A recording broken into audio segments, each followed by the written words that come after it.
Olá, amados irmãos e amigos, quem vos fala é o pastor Cláudio Fernandes e o tema de hoje é: ao semear para missões, semeie com abundância. O texto sagrado está em 2 Coríntios 9:6, que diz assim: aquele que semeia pouco também colherá pouco, e aquele que semeia em abundância também colherá em abundância. O apóstolo Paulo, sem dúvida, foi um apaixonado pela evangelização. Ele é considerado por muitos como o maior missionário da história. Paulo estava ciente de seu chamado para ser servo, apóstolo e separado para o evangelho de Deus. Não desanimou em momento algum, mas avançou sempre, dando o máximo de si, imitando o mestre amado como nenhum outro fez. Com os olhos fixos no padrão Jesus Cristo, seguiu rigorosamente os passos do mestre, que sendo rico se fez pobre, sendo rei se fez escravo, sendo a vida, aceitou a morte. O exemplar apóstolo, mesmo diante da morte, manteve a fé e a exultação pela carreira completada. Nada o deteve, nem feras, nem judeus, nem gentios e nem o Império Romano. Morreu sim, sob a espada romana, mas foi recebido como servo bom e fiel. Não deixou bens na terra, mas enriqueceu o céu. Sua semeadura é incomparável. Semeou muito, e muito também colheu. Foi um campeão, e o que deixou para trás não lhe fez falta alguma. Sua vida foi de real e abundante semeadura. Prosseguiu para o alvo e alcançou o prêmio. Foi um legítimo guerreiro para ser imitado. Por que não o imitar? Mas como fazê-lo?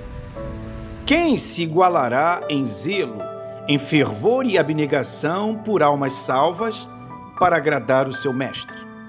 O que Paulo considerou como perda para ganhar a Cristo? Qual o tamanho da renúncia desse homem? Qual a abundância de sua colheita?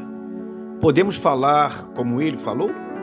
Já estou crucificado com Cristo e vivo, não mais eu, mas Cristo vive em mim. É assim? Podemos falar também? Conforme Gálatas 2:20?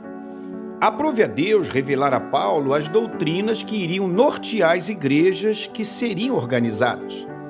Este foi o debelador de conflitos e apagou muitos incêndios.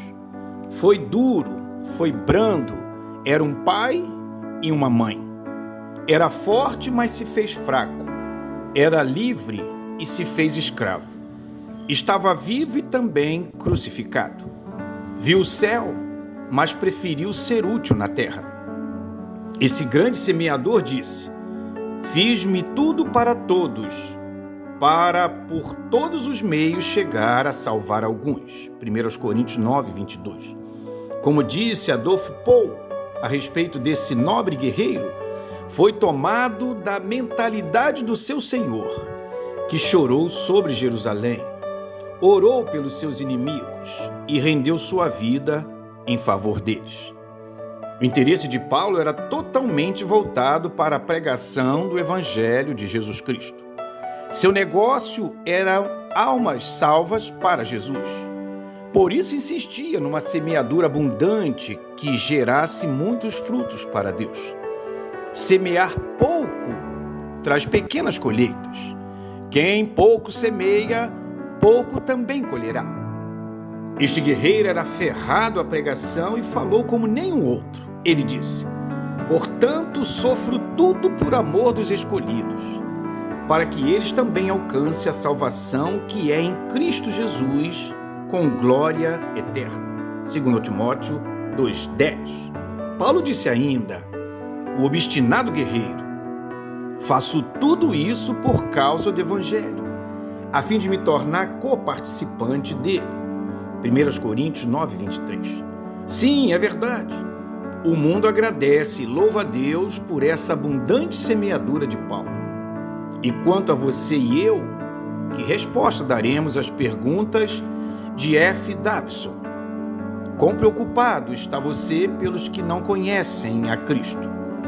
Você está disposto a sacrificar tempo, dinheiro, energias, comodidades e segurança a fim de obter que ponham sua fé no Senhor Jesus? Amigo, prezado irmão, ao apelar para uma semeadura com fartura, Paulo faz com muita legitimidade, pois está muito acima dos fariseus hipócritas e dos hipócritas fariseus. Paulo não é como alguns que dizem e não fazem, apelam, mas não dedicam nem um dedinho para a missão.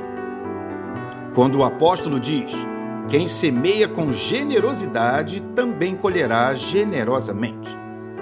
Paulo está mexendo com você e comigo. Ele quer que nos lancemos sem reservas, com corpo, alma, espírito e também com os recursos que possuímos, para as coisas loucas em prol da evangelização do Amazonas. Paulo se deixou consumir como seu mestre. Sua semeadura foi abundante. Seu legado está na história e na eternidade. Seu nome ao lado de Jesus deve ser o nome mais pronunciado no mundo, pois semeou com abundância. Wiersbe diz que Paulo se mostrou disposto a ficar fora do céu por amor aos seus e a ir ao inferno por amor aos perdidos. Amado irmão, você que um dia foi alcançado pelo Evangelho, que agora tem seu nome no livro da vida, certamente deseja que outros sejam libertos e arrolados no céu também. Se você semear pouco, pouco também colherá. Se você semear com fartura também colherá fartamente. Sem ser demasiadamente trágico, mas realista, precisamos responder sobre o que fazer nestes dias maus, com sinais de pós-pandemias, de guerras se aproximando, de dias difíceis e turbulentos. O que fazer antes que se rompa a cadeia de prata, ou se quebre o copo de ouro, ou se despedace o cântaro junto à fonte, ou se desfaça a roda junto à cisterna, e o pó volte para a terra como era, e o espírito volte a Deus que o deu. O que fazer? Eclesiastes 12, 6 e 7. Se Paulo pudesse responder, certamente diria assim: use todos os meios para salvar alguns. Faça tudo por causa do Evangelho, a fim de se tornar coparticipante dele. Semeie, meu amado irmão, com fartura. Aproveite essa campanha de missões estaduais e semeie com abundância, para colher também com abundância. Que Deus nos abençoe nessa jornada. Amém.